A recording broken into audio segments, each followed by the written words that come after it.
Данную встречу обслуживает руководитель КФА Анатолий Ковалев, судья международной категории Амурская область, арбитр Сергей Семенов, судья первой категории Республика Саха-Якутия, боковой судья Владимир Сеплецов, судья международной категории Кемеровская область.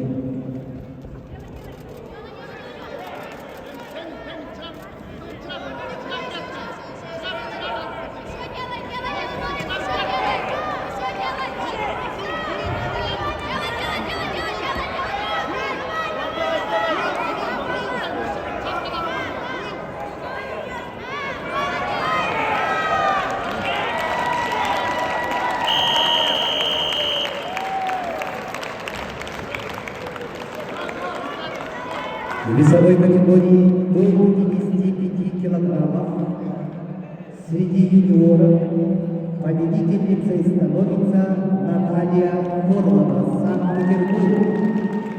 А сейчас